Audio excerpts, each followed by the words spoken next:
are you ready? Should we begin? It's like 1 o'clock. I think we should begin. All right. Or is that a room? So, and what I'll do, ask you too, is just so people online, like, is there a couple people online right now? Yeah, there's actually about 7 people Okay. online.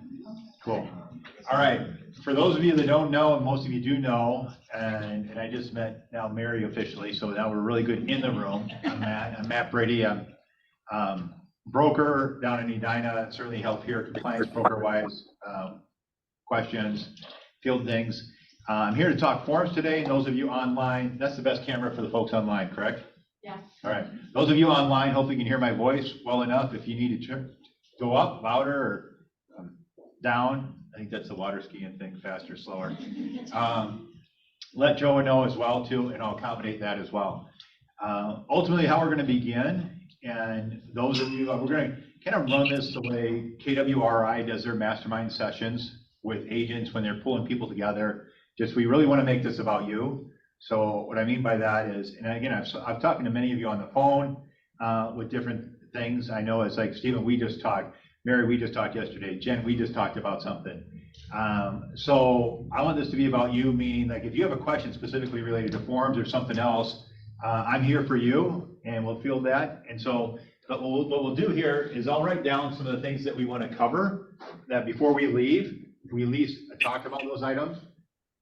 Joe's got some items pulled up as far as forms that we'll pull up, just put on the screens, and we'll talk through them there. I also have some things here that I'll touch on just to kind of help maybe us with our conversations that we're having with getting some type of feedback, right? What is that? You said not needed? No, someone's not muted. Oh, okay. So, and I'll cover these here. And those of you that I've talked to on the phone, sometimes I can be quick with an answer or response, or I can be a little bit longer as far as, let's say, like a role model or a conversation or a discussion around what actually the topic is at hand.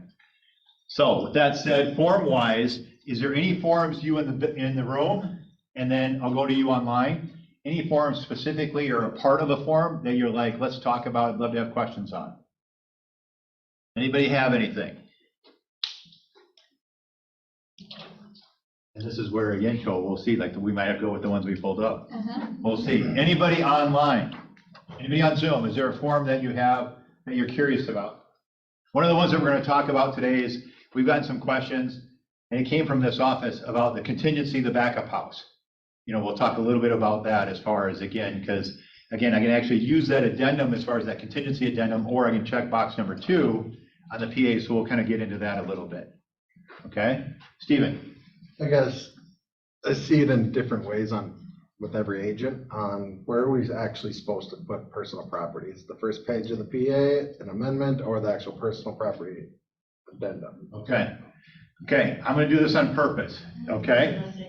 Okay. Like every agent does it different. Yeah, Matt, one thing from online is, I'd love to learn more about the contract for deed document. Okay. All right. So we're going to go, I'm just going to, and I got something planned here, and Stephen, yours may win with what you just said. So we'll see.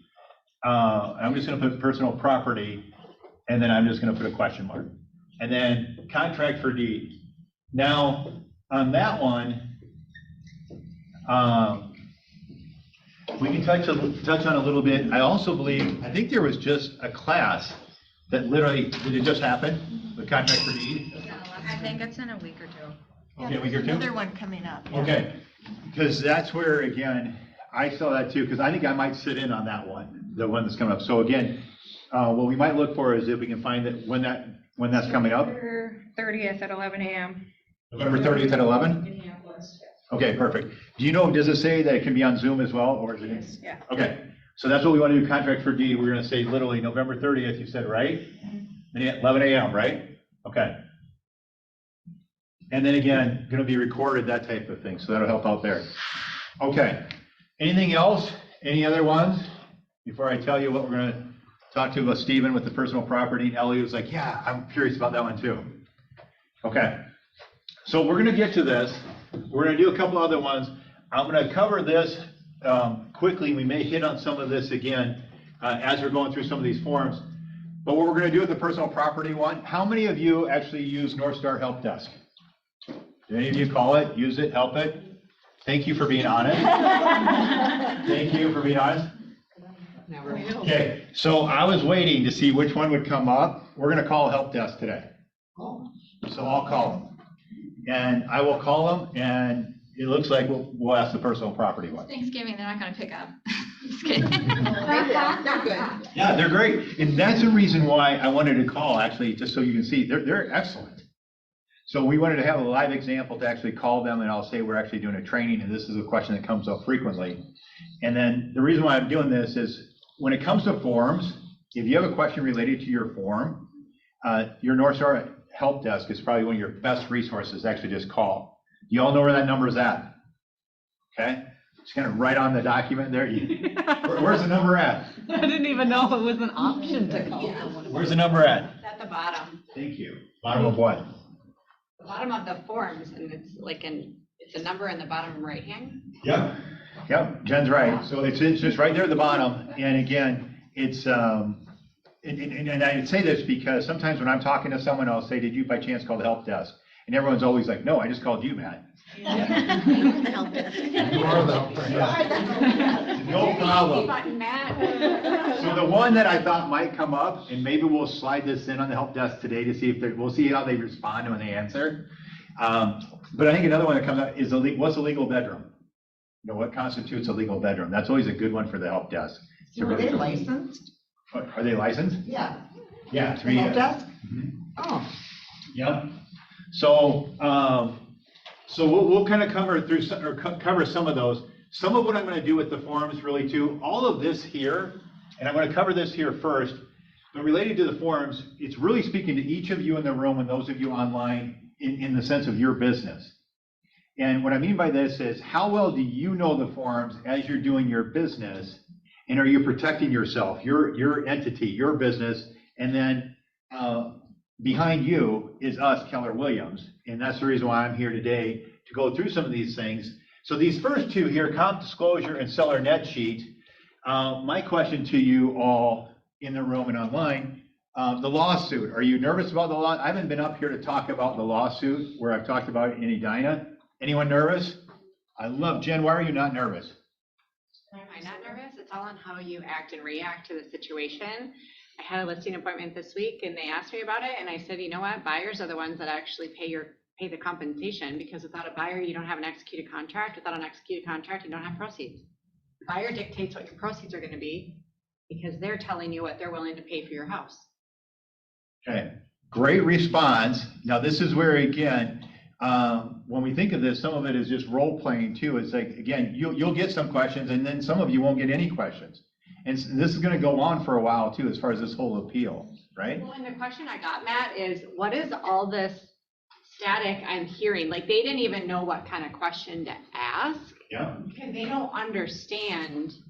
They don't buy and sell houses every day like we do, so they don't even understand what all this noise is. Right. So I love what Jen just said there. It's helped me out because she says that they don't even know what question to ask. So what I'm going to do here is I'm going to create some questions for you. In essence, to kind of ask your consumer when you're choosing to either work with that seller or work with that buyer. Does that make sense? Because in some cases, you shouldn't work with them all because they're not good for your business. Okay? And so that gets to the account disclosure seller net sheet. So Jen's response was a good one. You will get some of this static, you will get some of this noise, but ultimately here in Minnesota with our forms, we've been, actually, I'm going to have you pull up the one where I talked about the buyer's contract, Choa. And we're going to go to the bottom of the first page of the buyer's contract. Because Jen said it well, where actually the buyer is bringing the money. The buyer is creating actually this transaction, right? Now, ultimately, what the lawsuit is, some sellers are saying, I didn't know I had to pay the buyer's agent, right? Or the buyer's broker. Well, in Minnesota, you should be filling this out, and you should be filling this out. And on your seller's net sheet, it says what buyer comp is going actually out to that buyer comp brokerage. So that conversation's happening. So this is just a form. I brought this up in Edina recently. It's already filled out. This is cool. You must have grabbed one that's filled out. That's why Profile does that for us. Yeah. So now we're just going to spend a little bit of time on this. And again, the purpose of what I'm doing today is your business, right? So the question that you should be asking yourself and then you're asking your consumer. So broker's compensation, we're going through kind of the standard things that you think we would see, right? And again, 6 months after, this is where again, but it's right here, line 38, really through 43. Broker is authorized to negotiate and receive compensation paid by seller or broker representing or assisting seller. And here's where it gets up fun. Any compensation accepted by broker from seller or broker representing or assisting seller shall reduce any obligation of buyer to pay the compensation. How many of you check this box? Almost everybody does, because that's how everybody did it beforehand, right? So this is where it's saying, if I check this box and that seller brokerage, because I'm not paying the buyer broker, and again, they could put on MLS now, they could put $0 if they wish. Who are you going to get paid from if this box is checked and it says $0? Who are you going to get paid from? Who said no one? Thank you. So this is the reason why, and again, where I'm going with this whole form thing is for all of you in your businesses, I think what will happen with the lawsuit as things move more further down the road, I think we'll see this box being checked a little bit more. And what that really means is there's going to be a conversation with said buyer saying that if I don't get paid from the seller, then actually I need to get paid from you, and we got to figure out how I can get paid from you. And that's part of the crux of this appeal process too, because this is where, again, do you know how much of the first-time market is actually out there as far as kind of on the big scale? I've heard numbers around 30% or so is first-time market. And this is where the first-time market, they don't have the money to actually pay buyer representation agents, right? So this is the reason why this has always been done this way. But what I'm really bringing your attention to here is really this form, comp disclosure, because many people, this last part here, broker must inform buyer in writing before buyer signs an offer to purchase the property.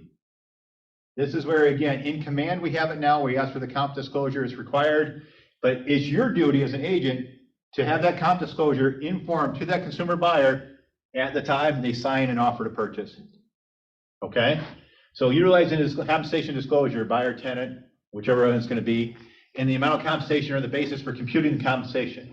Now, again, I believe this is all being done and you're all doing a great job, because when in command, when we don't see it, we return it back saying we're looking for it. But that's really what these two are. And my position to you, keep doing that.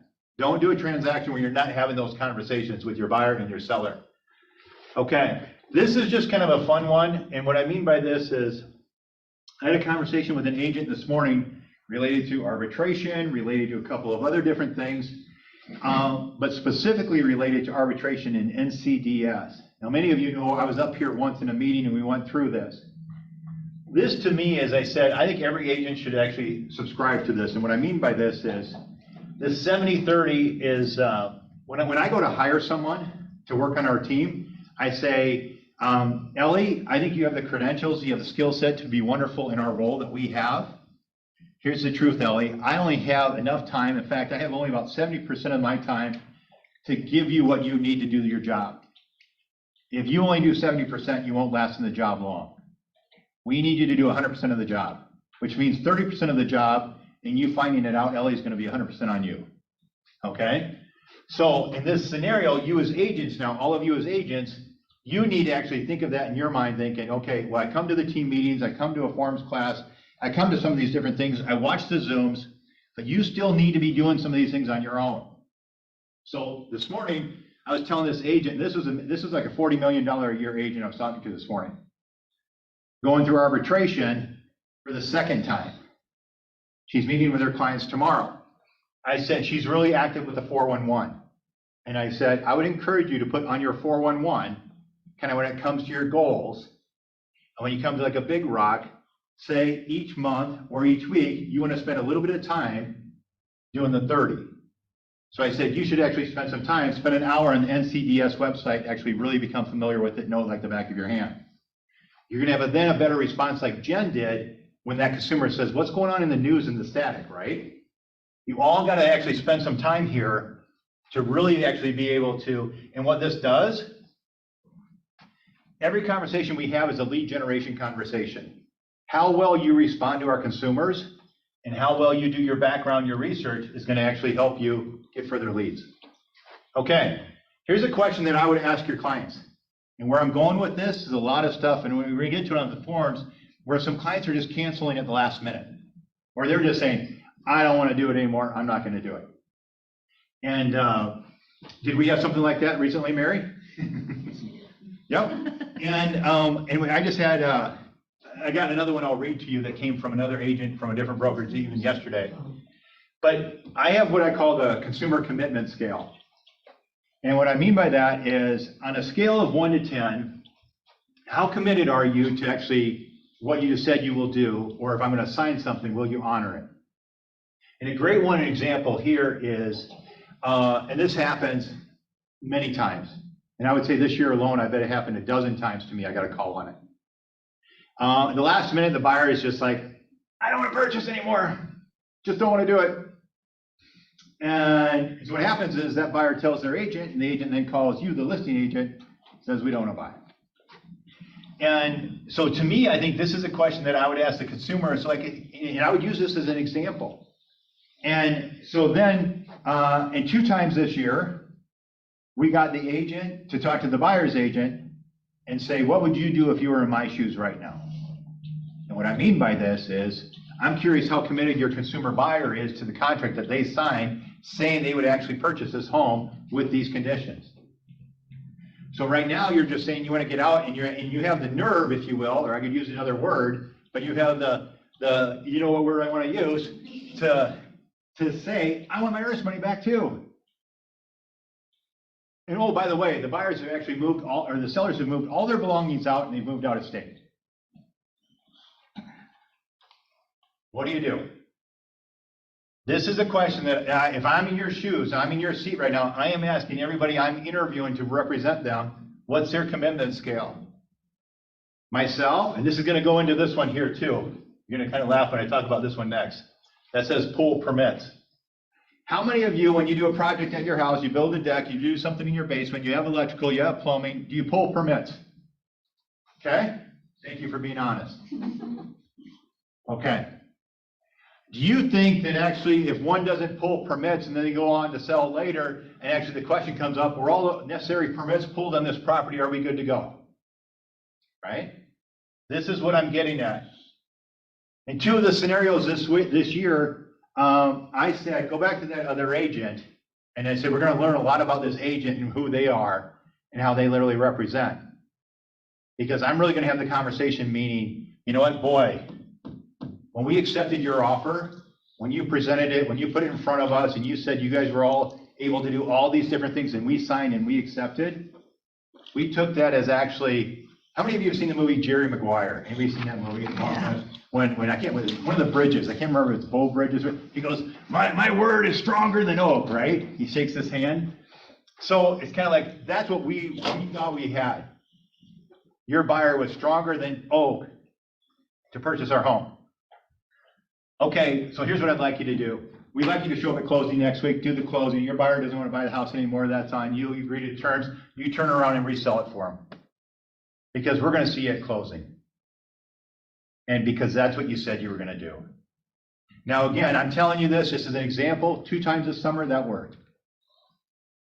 Many times that buyer has gone down a path and they've talked to an attorney, oh no, you don't need to buy, we'll do this. And we get into the whole voluntary cancellation, we get into statutory cancellation, we get into all that kind of muck. But really as agents, I'm asking the consumer, you know, what about these things? I'm kind of one of those guys that I pull all permits. I remember building a deck and the guy was like, okay, did you pull a permit? You don't need to. And I go, no, I need to, because I don't know the first thing about building decks. And I need to because I want that off my conscience. Like, again, I got everything checked and then double checked. And even the follow-up inspections. So good questions.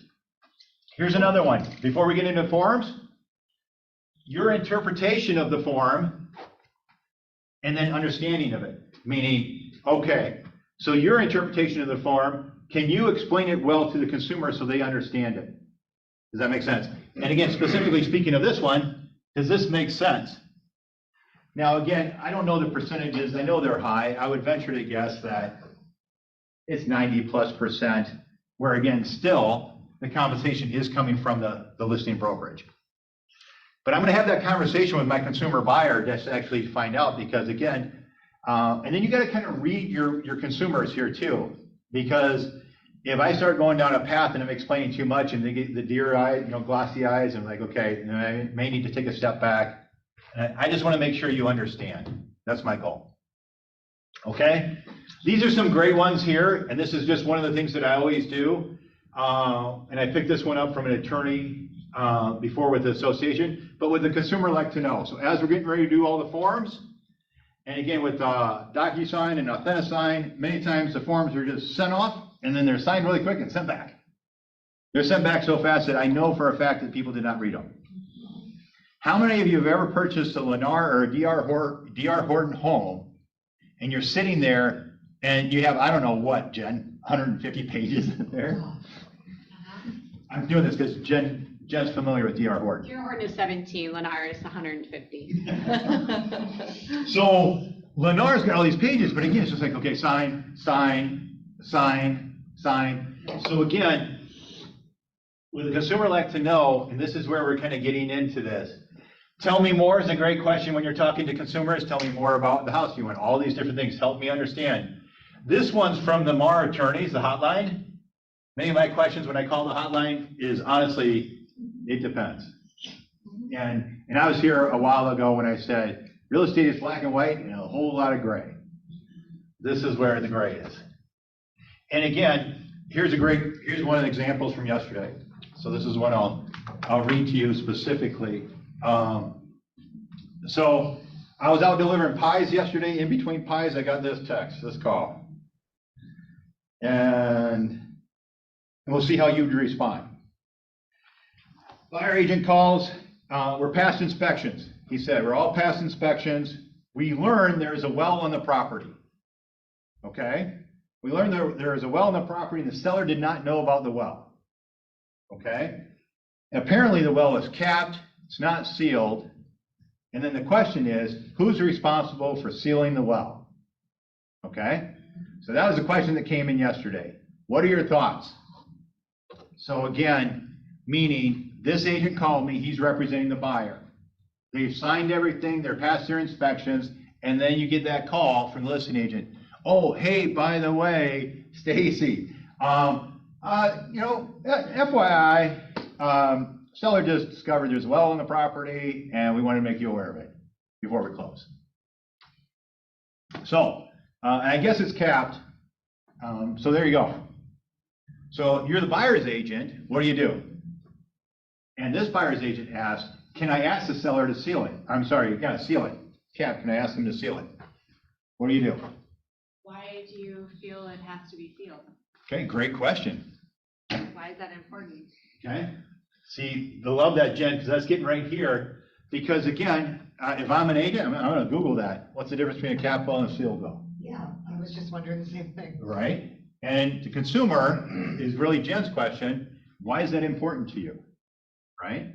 Ultimately, the buyer's agent was really nervous because he's like, my buyer wants this to be, done airtight, if you will, like everything's done. Yeah, can we accept the fact that the seller didn't know there was a well on the property? 100%, absolutely, this happens. But he really wanted to know that if there was any expense involved, that the seller would take care of that. And I said, that depends. That's a negotiation. 100%. And then he goes, well, can I negotiate? And then with respect to this fellow, pretty new agent, he goes, can I negotiate even though we're past inspections? And I was like, 100% you can negotiate. So, okay, now we're going to get into some of these items here. And we may come back into some of these here just because, again, this is how I would look at things if I'm you talking to some of my agents. Okay, I'm looking at time. Yeah, we'll save our call here for a little bit. We'll go into one of them now. Let's go to the purchase agreement, Joa.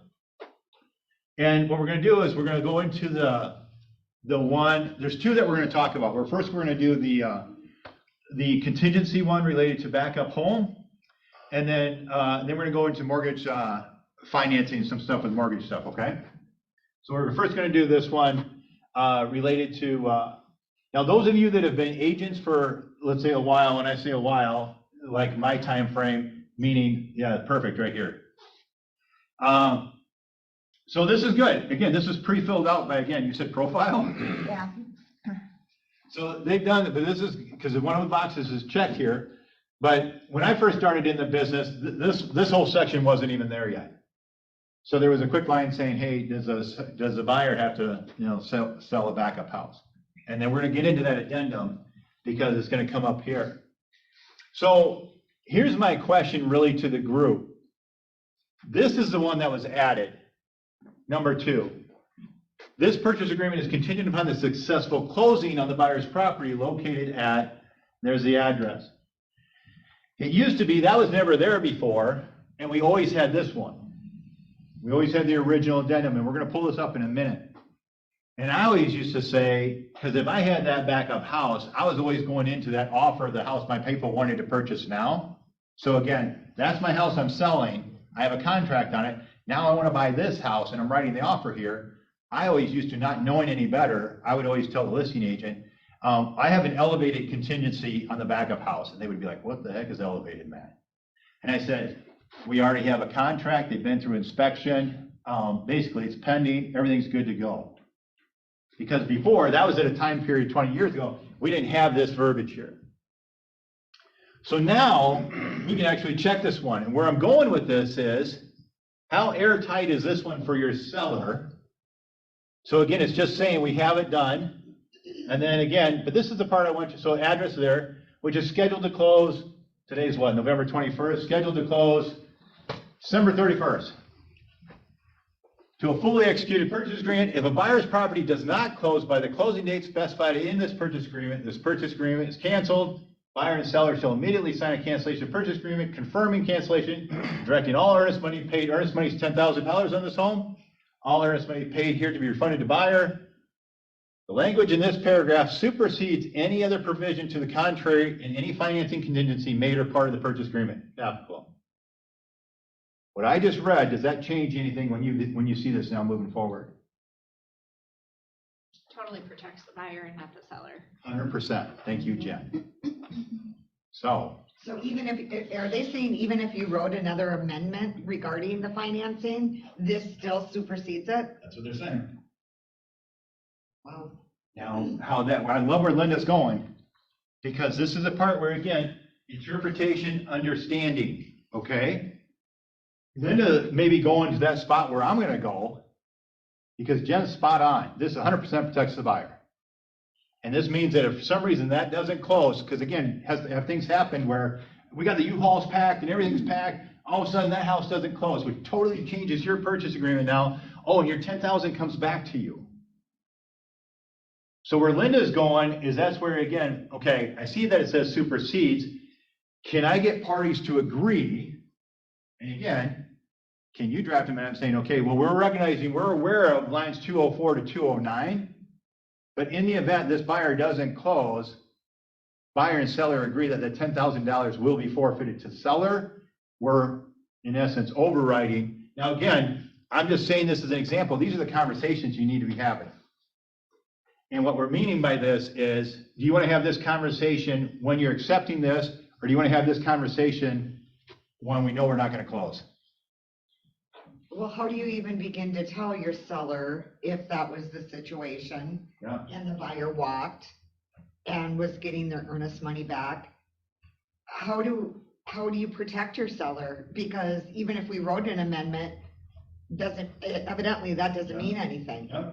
Okay, I love this. Thank you. Similar to what I just said too, 2 times this summer where people walked on the last day and I said, what's your commitment level? What's your consumer's commitment level? Are they honoring that? And that's kind of where we're going here too, Linda, because if I'm representing the seller and we're going to sign this, is this purchase agreement, meaning backup house, checking box 2, better than checking box 1? The answer is yes. From a standpoint of just playing the percentages, yes, it's better. Is it foolproof? No. But this is the stuff that we need to help our consumers understand as far as you're counseling them. But yeah, is there a risk that they still may not be able to perform? Yes, there absolutely is. And there's a risk with every one of our transactions that someone still may not be able to perform. So, okay, now what we're going to do, just to kind of refresh our mind on this and practice on this, you're going to see we're going to go to number 1. This purchase agreement is subject to an addendum. The purchase agreement, sale of buyer's property. Joe is going to pull that one up. And when I told you before, when I was doing this 20 years, and I said, oh, we have an elevated one. Ultimately, this was the time frame too, when you're going into the people's homes and you're presenting your offers and doing these different things. And I was saying, here's the reason why you want to accept our terms, because we got all the other stuff covered. But we had to actually fill this out at that time. So again, we have our information here. Buyer's property is currently listed or will be listed. Have any of you in the room or online used this form recently? Some of you probably have. Perfect. Okay. What'd you check here? Is currently listed. Okay. Anybody done this one? Will be listed. Okay, Ellie, perfect. Thank you. Because this is where, again, I think our market is very small when we look at the agents who are actually do a very professional job of representing both on both sides. I think this one will be good, and I might know, okay, because what do agents do too? So Ellie just said, I got her contract here, or meaning her offer, and her backup home here will be listed within, what's the first thing I'm doing if I'm the listing agent? Everybody does this. What's that? Looking up Who am I looking up? property. Yeah, who else am I looking up? Location. Yes! Closings are.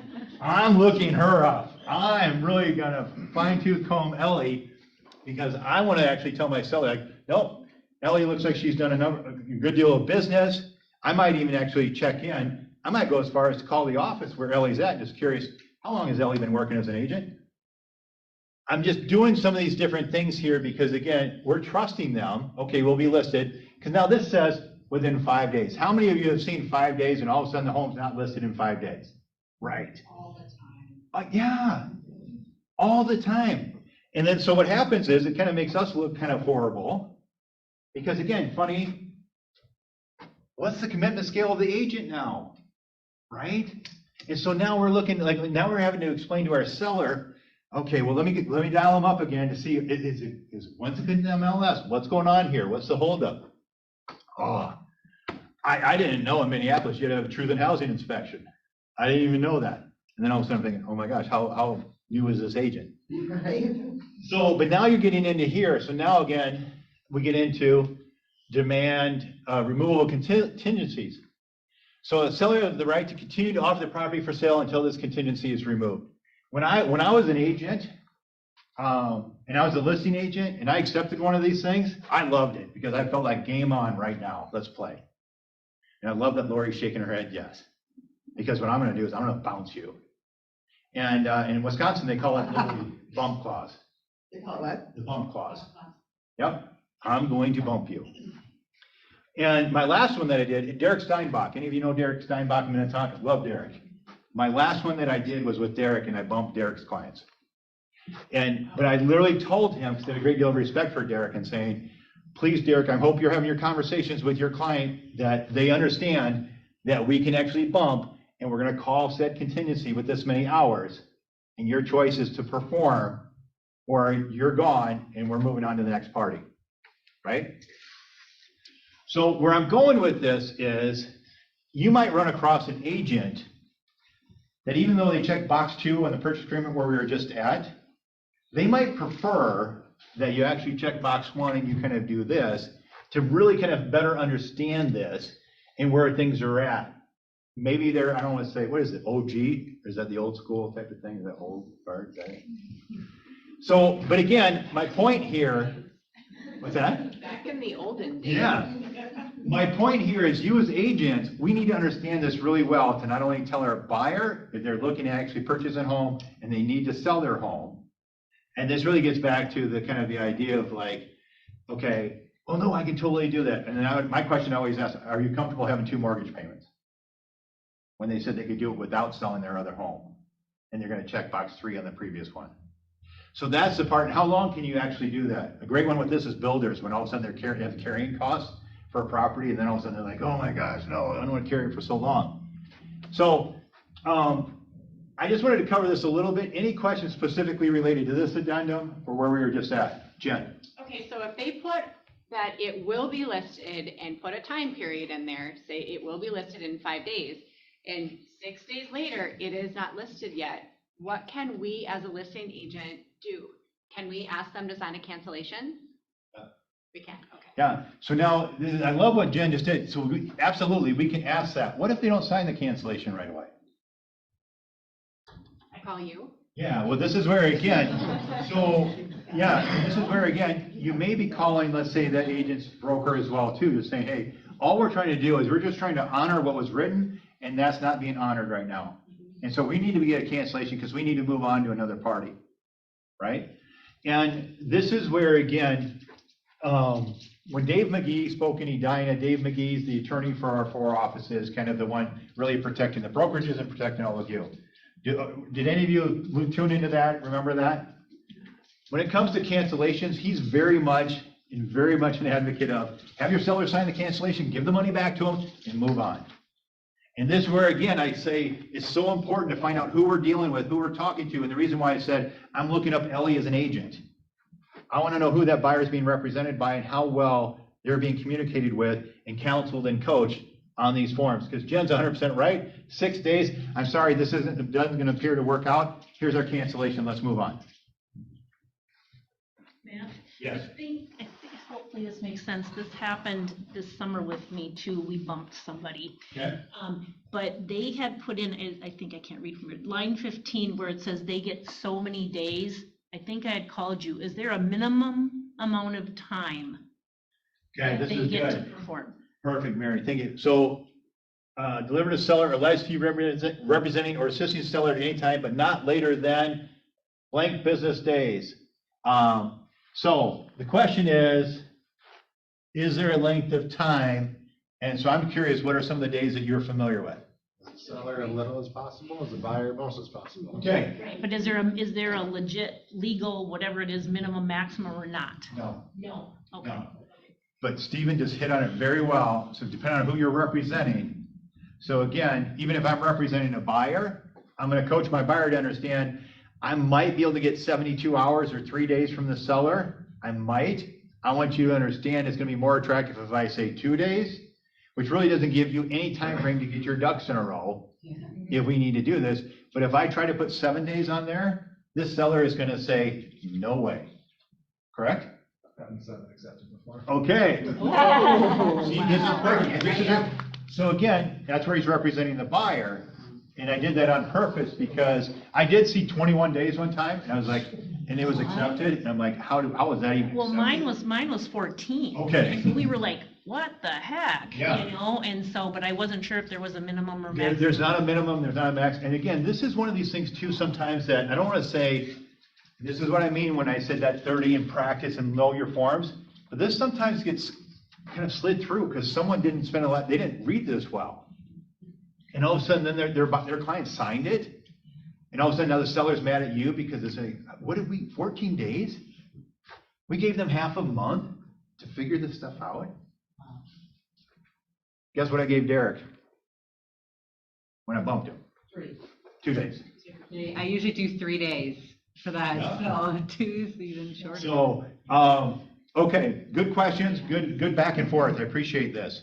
Okay. I did have a question on this once. Yeah. Does it count if the listing is just going into coming soon? I told him yes, because it was on MLS. Yeah, but see, great question what Ellie just asked, because again, I don't even know if that's the right answer. well, but the thing is, where it depends, but where it's right is Ellie's communicating a time frame. Okay, and it is going on MLS, it's just coming soon status. If I'm the listing agent, I'm gonna actually counterback that. Okay, because I'm gonna say, okay, well, it's kind of on the MLS, but I can't, no one can see it. So that's really like, we haven't really started yet. We're actually, those of you that play cards, we're kind of inkling we're gonna do something, but we haven't done anything. So, but she's right that she could put it there, and if someone accepted it, move forward. So would you have to specify coming soon? I didn't. Well, first I did it myself, but I had an agent ask me, will it count if we just go into coming soon? Because then it buys them a couple extra days, let's say, to be ready. Yeah. And that would be one of those gray areas where all of a sudden, if I saw that it's okay, yeah, it was listed, and all of a sudden I see, oh, Ellie, this is coming soon. You didn't say anything about that. Yeah. So now I have to ask you, Ellie, when's it actually going on the market? And you're like, well, in 4 more days. Which it does say on. It does. No, I agree. So like with mine, I just put it in coming soon like on a Friday. So it'd be there to, and active on Monday. Sold on Tuesday. I mean, Yeah. Now, I will say this, to Jen's point earlier. I like that better than 5 days and all of a sudden it's day 6 and still nothing there. Oh, yeah. So now all of a sudden I have a time frame that I can talk to. But that has to be in writing too, because if you're just having a conversation with the Especially other if we're agent, the- that doesn't mean anything. Especially if we're the listing agent, right? Right.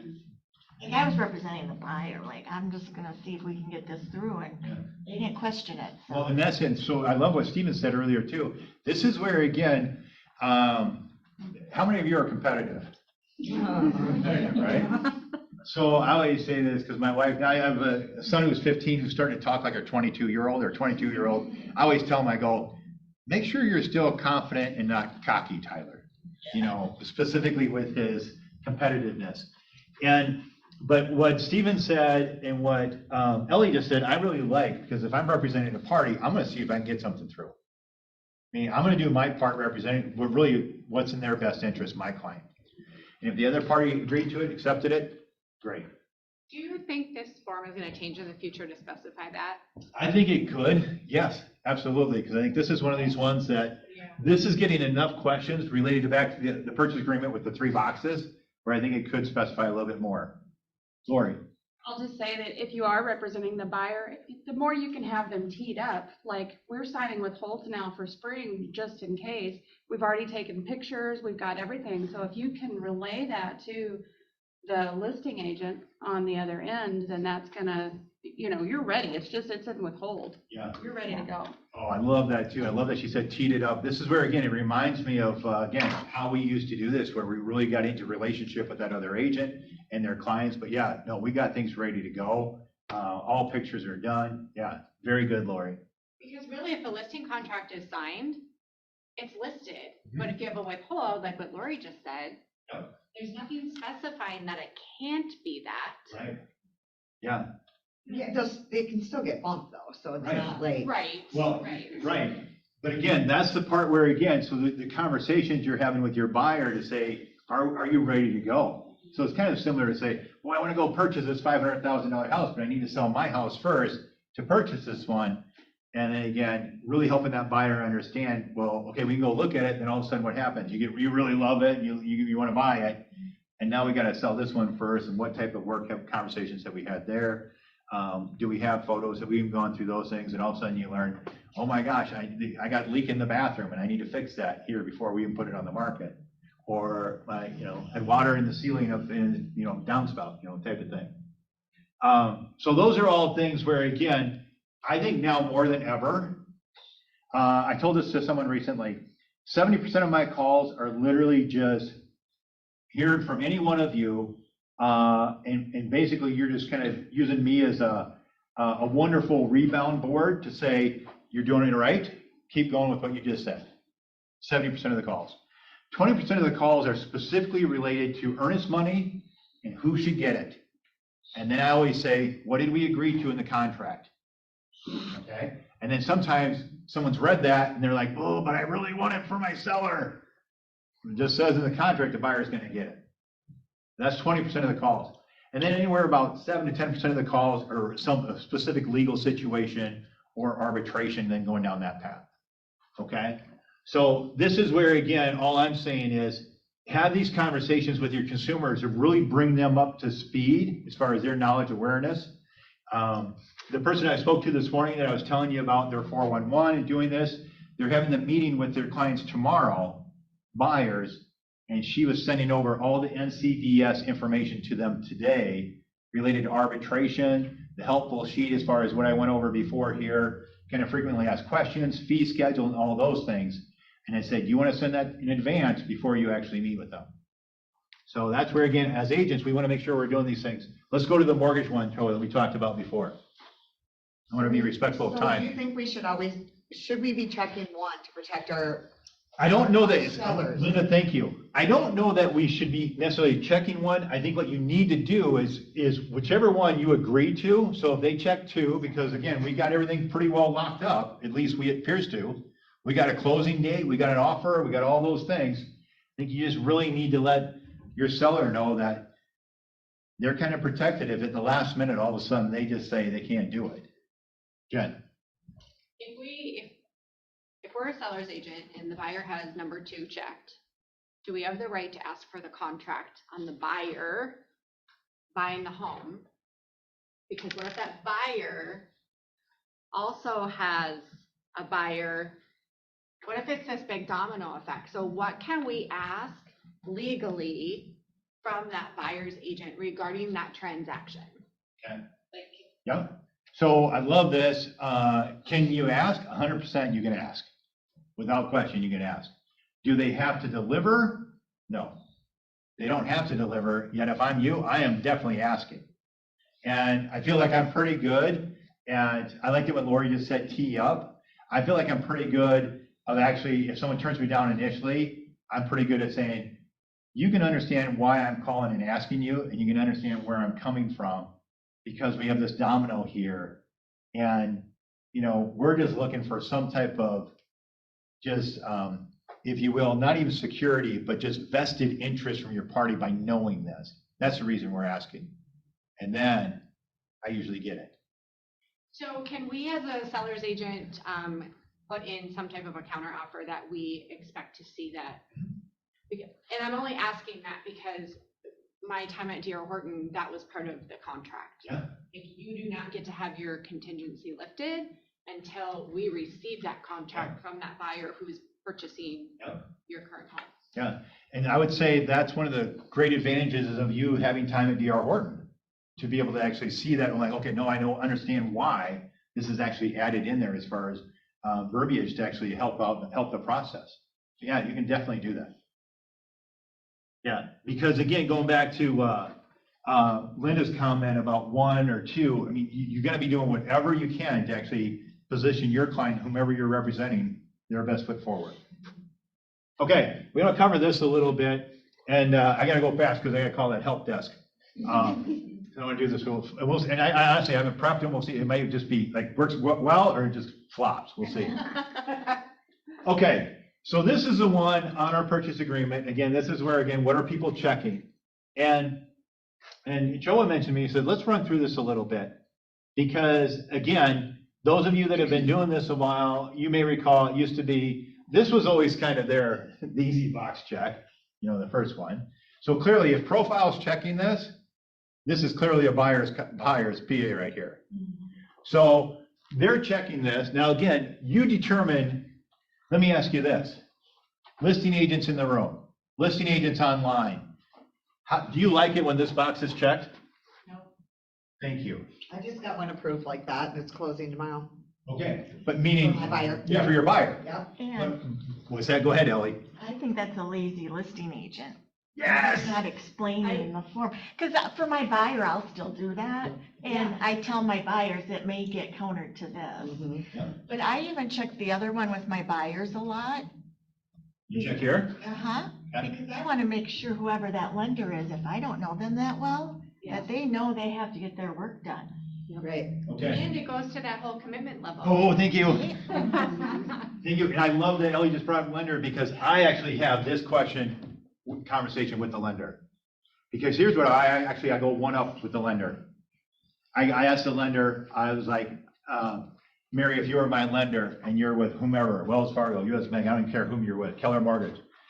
Mary, have you ever been asked to actually contribute towards someone's earnest money because what you did caused it to go away and the seller was out? So have you ever contributed money, Mary, from your position?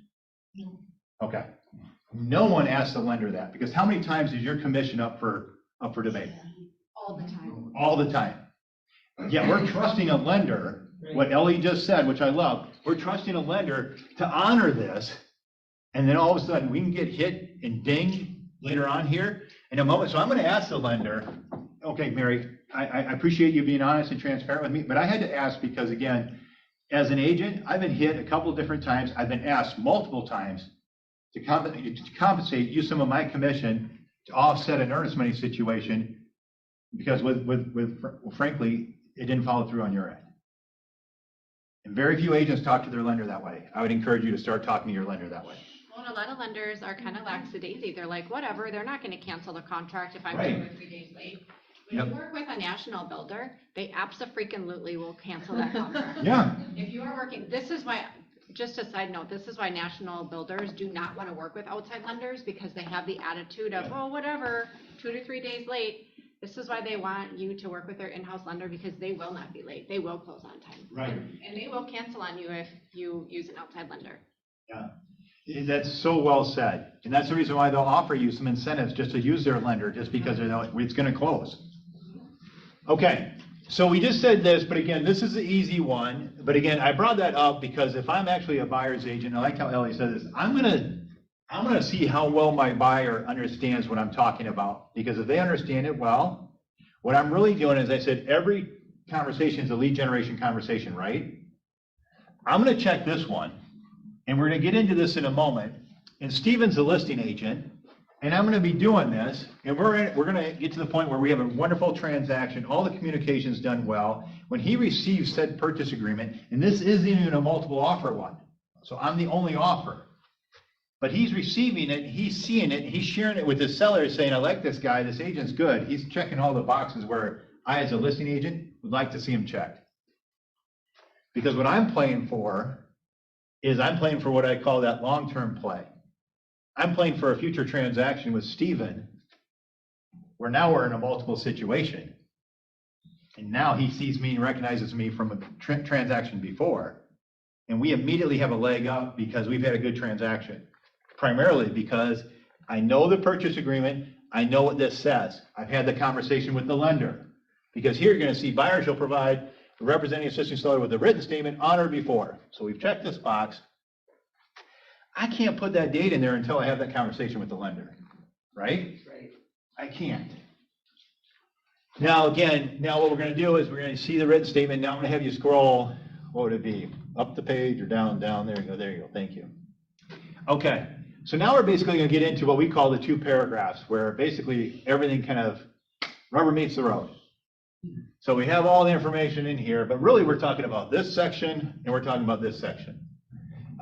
Before I get into each one of these, and I've talked about these 2 paragraphs up here before, but it's always good just to kind of refresh this. So in essence, what you're all doing today is you're doing your 411 this week, and you're doing the 30% by actually taking some time and putting your eyes on this again. What do you check here? On the first one, what do people check? That's who. What's that? That's who. Okay, so you're representing the buyer. What do you check? Buyer. Yep. And what are you checking here? Okay. All right. Now, I just said a moment ago that Steven's a listing agent, and I'm coaching my buyer to understand. I'm going to say, I'm going to check refunded to buyer with this one. Now, what I'm going to do here, and I'm going to come back to this one on purpose, but on this one, I'm going to put retained by seller. So this paragraph says, if the written statement is not provided, and seller has not previously canceled the purchase agreement, this purchase agreement is canceled as of the closing date specified in this purchase agreement. So I have up until the closing date specified. So that's the other thing to understand. But that's when it's canceled, is at the closing date specified. And buyer and seller shall immediately send cancellation of purchase agreement, confirming said cancellation and directing earnest money paid to retained by seller. And then I'm going right back to my buyer. I thought you said you were a 10.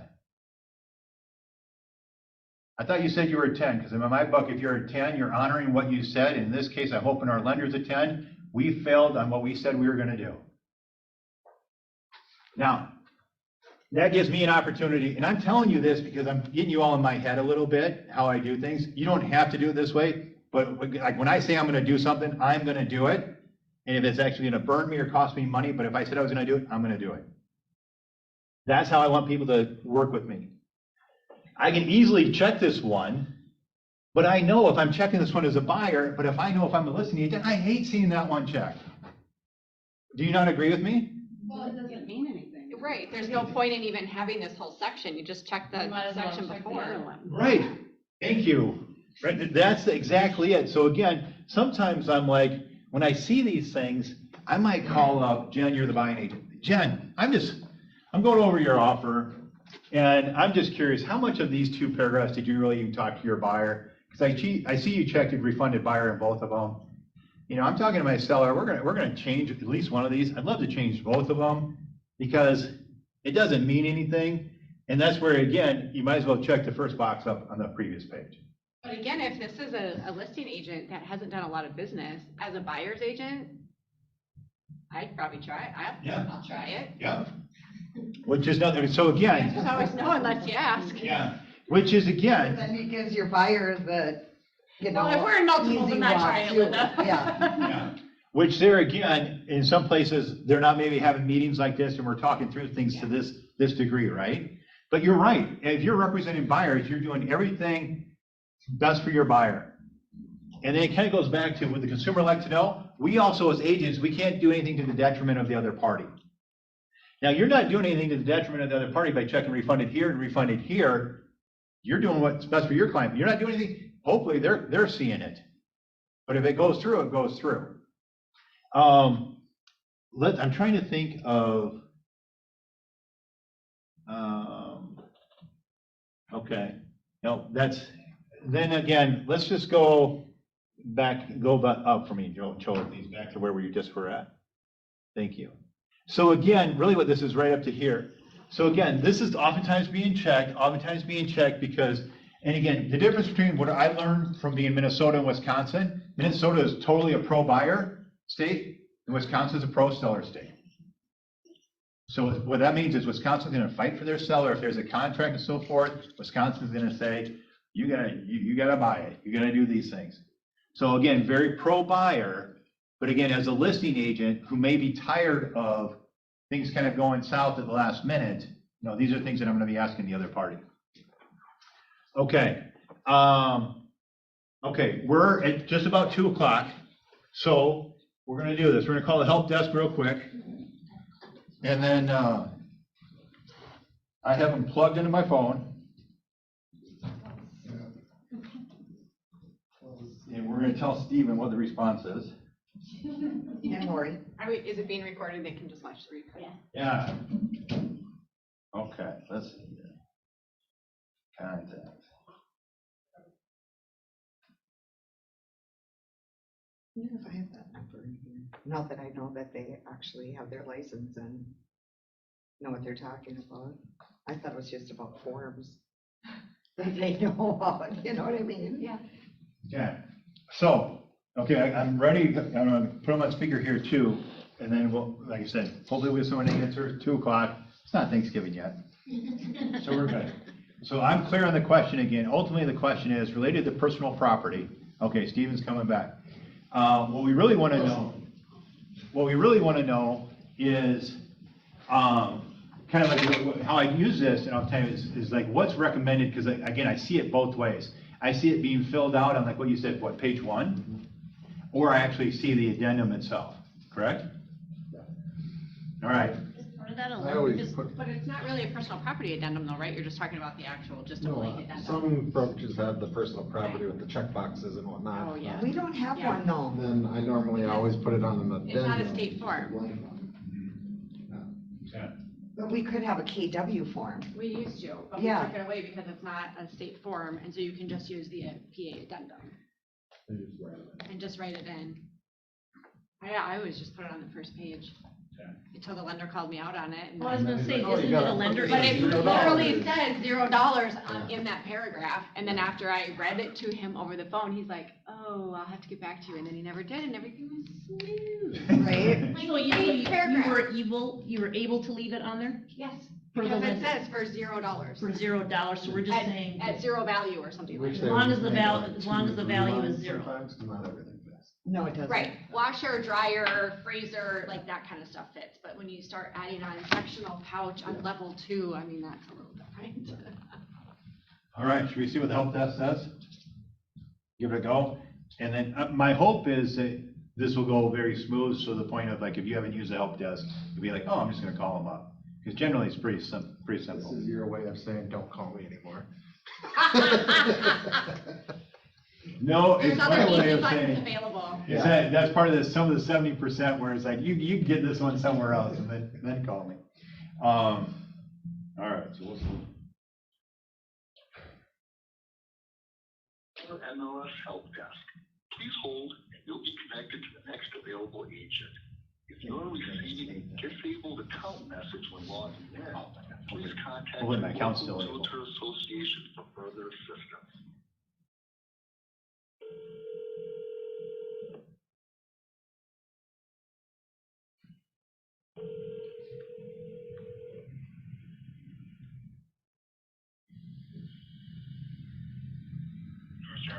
This is Corey. May I please have your NRDS number? You bet, Corey. 502-012-757.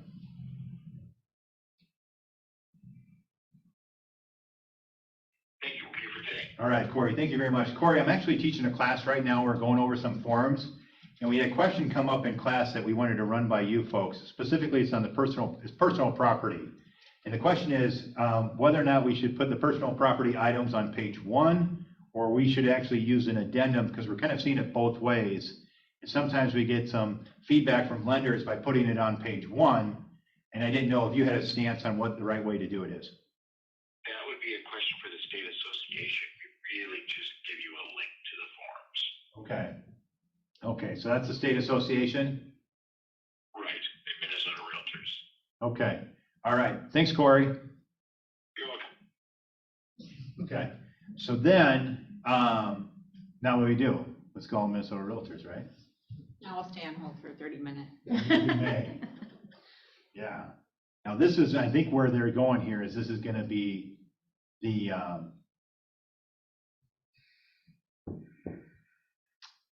purposes for time. What I'm gonna do is, I'm gonna call this and I'll get it back to all of you and I'll get the answer, okay? Because generally, we're not gonna get them right now. Not as fast as that. But again, I wanted to try to see if they would do, or, suggestion. But that's a great help desk for so many things in the form wise, just to ask them. Anything else that, the contract for D, like I said, we'll do that class on the 30th, will be good. Anything else that you have or anybody else online? Linda? Going back to the compensation disclosure in the shall and shall not, do you recommend that we start always putting shall not now? I used to put shall thinking, and the only reason why, like say I'm representing a buyer and I have on there 2.7% on my buyer rep, and the seller is only paying out, or the listing broker is only paying out 2.3. Well, I'm not charging my buyer. I know people do charge the buyer the difference, the 2.4 or whatever. Yeah. I don't do that. And so I've always put shall reduce, but now I'm thinking it's in my best interest to put shall not. I think, again, so to go back to your question, am I kind of advising, suggesting, pushing you to check shall not? What I'm advising, have the conversation. And what I mean with that is whether it's a first-time buyer, whether it's a, let's say a relocation buyer, whether it's a move up, move down buyer, or someone's has purchased before, I would have the conversation with them just so that, do you understand how the compensation works? Specifically payment of agents and brokerages. Do you understand that? Now, some of them will say absolutely, and then that's where I'm like, well, tell me more. What's absolutely mean? I really want to find out how well this buyer is aware of like how this works, because prior to the lawsuit and prior to MLS actually making the change where it says sellers listing brokerages can put in $0 now. Do you know what the amount was before that? What they could put in there? It was 1 penny. Yeah, it was something like. Yeah, and so this has been going on for a while where it actually was in there. Now, again, our fiduciary responsibilities, if we're working with a buyer and actually they really want to pursue a property that's paying out 0, and we check shall, then it's our obligation, our duty is to actually move forward with that and not be compensated and paid. Right. Now, again, the percentages of that is very small, but that's why I want to have the conversation with my buyer, just to say, okay, I'm just looking at it. And again, so part of that conversation looks like this. How familiar are you with this? And do you have the funds to actually, pay that? And then they might say, Do you mind pulling up the compensation disclosure form? I think she has it right there, Tanya. This is what I love about this form is, because, I calculated, because sometimes on the net sheets, what I like is it's showing the seller, the percentages and the amounts right there. So boom, I can see it fast, right? But for, it's a compensation disclosure. I think she had it. It's the buyer's Yeah. agency, I think she was gonna, buyer's representation. no, I'm looking for It's the actual comp disclosure. Comp disclosure. It might not be on there, Tanya. That's okay. Okay, so where I'm going with this is, if we offer $350, and again, I'm thinking I'm gonna get paid $2.7, does the buyer, are you calculating that out? $350 times 2.7%, boom, there's the number. Buyer, do you have the capacity to pay this amount of money to my brokerage? And most of them are gonna be like, what are you talking about? Yeah. So again, this is where, what I foresee happening with this appeals and all of this is, when I said before about the lender, really getting the lender on point, I think our lender is going to become a very big part of this is going to change as far as how actually we are compensated. Yeah. And I think it's going to change from the standpoint of the lender practice is allowing some things to actually happen. The truth is, I think things will actually be pretty similar, that will still be compensated fairly, but there'll be new rules and regulations, what will be allowed from the lending side of it to allow said compensation. Now, it could be in the form of closing costs and prepaids and different things like that, but it also could be that kind of like where the lender says, you can't go out and buy a car before you buy your home, because now all of a sudden I said, well, Linda's 2.7 was $20,000, right? So how can the buyer actually pay the $20,000? So I think this is where it's gonna kind of get, and what I really want all of you to kind of be aware of is similar to what Jen said right at the beginning today. What's all this static going on in the national news? I had an agent call me, and she was so mad. This was a Keller Williams agent. She was so mad because she watched the national news, and this was a few weeks back, right after the court kind of hearing and then the actual ruling. She called me. She was so mad. She was screaming in the phone, just saying, they just said on the national news that Keller Williams is, responsible for this wrongdoing, and meanwhile, there's all these other brokerages, but they didn't name a single one of the other brokerages. They said Keller Williams. I am so mad. And then she's like, Matt, you got to do something about that. Yeah, do you have a magic wand? Yeah, and I'm like, okay. And all I said, do you know why they said Keller Williams?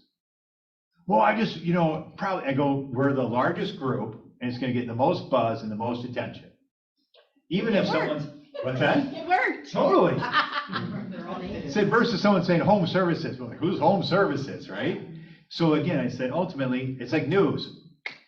I throw something out there to stir things up. So again, for us, as we're having all of our one-on-one conversations with our consumer buyers, our consumer sellers, and in the office, we're just making, are we just kind of up to speed? Are we aware of what's going on, right? Stephen, what we were talking about prior to this is you're so much further up speed knowledge-wise with that, what you're pursuing, what's going on, than you were even before. But even to, like you said, the first time you guys went through that. So again, that's good for your business. None of us want to be under the microscope. Yet the opportunity of those challenges is like, man, my business is improving, and my knowledge and my awareness is improving. Just like when Jen said D.R. Horton, no way, we don't want to trust any lender outside of our group because we want to close the goal. And that's what's fun. Sometimes you get back to the goal. What's the goal? Close. Have the transaction close. This party sell, this party purchase. That's the goal. And that's why sometimes earnest money gets in the way, and what really gets in the way is the egos of the agents. And that's why I'm like, did you really explain, I don't know. Sometimes I chuckle at the amount of earnest money I see, too, like what's on there. And some of you probably have heard me when I've said, well, what's the earnest money? Because our attorney will say, if we got anything less than $20,000, it's not worth fighting for over at all. At all. Yeah. And look how long wow. it's gonna tie your home up if you're a seller. Yep. He's like, It's not gonna option. sign the cancellation, move on. Yep. Just sign it, go. And he said, it's just not worth it. And sometimes people are just literally going like this over $3,000. Yeah. It happened to me, do you remember that situation where, we wrote, my buyer wrote on a townhome and was conventional financing on the purchase agreement, and we switched to FHA because her ratios, something came up from her first pre-qual, Oh, that's and her excellent. DTI was off. So switched to FHA because of the fact that now she can purchase the home, her ratios are in line. Get right before closing and find out that the Townhome Association was not approved FHA. Dead deal. I fought for a month and a half with that listing agent regarding the earnest money. He said that we didn't get it back because we had conventional financing on the purchase agreement, and we switched it to FHA. So how is that, how should that work? If we do have a switch with financing, if the contract says one thing, shouldn't we be disclosing and? Yeah. Evidently. Yeah, I And get had it that happen with approved. another one, conventional to FHA. I mean, we just had it disclosed. We disclosed that for that very reason. I asked the lender, I was like, should I have this in writing? He's like, yeah, let's get it in Because writing. you could have very well, accepted a purchase agreement because they weren't FHA. Correct. It got really ugly when I had Matt this back, remember? Maybe not, but anyway, we did an amendment to say we're switching to FHA, and we did okay that. We Yeah. talked about it and okayed it because it also involved, the checkbox number 2 that we already had yeah, closing, and oh my God, it was that really bad one. But anyway, but we didn't, I mean, you really should do an amendment, and if somebody says no, we took this because it was conventional, we don't wanna go the FHA route or the VA route or whatever route, you should amend the contract, correct? I didn't even know the lender Yeah, switched it. yeah. So, I was in the blind. right. Yeah, right. Which gets back to, Lynn, I appreciate that, Yes. which gets back to really that, does the lender, do they realize what the pivotal role they're playing Yeah. on our team of these things closing? And that's sometimes where, again, I don't know that they do, or they're not invested the same way we are. Right. I would just say, going back to, like you were saying, it happened to you. Yeah. I get that call quite a bit. It's kind of, would the consumer like to know? Would the other agent like to know? Were any of the parties in this transaction like to know? And the answer is yes. You know, I've had we want down to know. payment change. Yeah. I've had go from like, I put 20% and then they decided, oh, I want to do 10%. And I'm like, that's a big issue in terms of appraisal. Yep. Like, for financing, like, oh, they want to do 10%, so they want to keep more of their money for them after they close, so they can use it for X, Y, and Z. And I'm like, Right. I tell the listing agent, I said, hey, I just got to let you know, because it's not the same as it was in the contract. It's the Well, always, and 2, the seller might have picked that offer because because it of the was security, stronger, yeah, 20% that down, 20% down payment. So if the down payment is gonna be less, you're gonna wanna document it, but if they decide to do more, does that matter? No, I don't No. either. I mean, I just had a buyer that we wrote the contract that she was gonna put 40% down, and she decided to put 70% down. I'm like, whatever, nobody's gonna care about that. yeah. We already didn't need an appraisal. Yeah, Right. every lender I've spoken to in that scenario, they always say if it's going down, then you should always make sure you're disclosing that. If it's going up, that's the buyer's Yeah, preference. They okay. can always add more. 'Cause as I We're moving money. It's only making the offer issue. better. Yeah. Yeah, Again, great question is, we're not going to do anything to the detriment of the other party. If I change my financing down, could that be, yeah, it could. I mean, it could cause, we might not even close. So yeah, we want to do that. But yeah, again, if the upside, you're good there. yeah, I had both of those happen in the same transaction.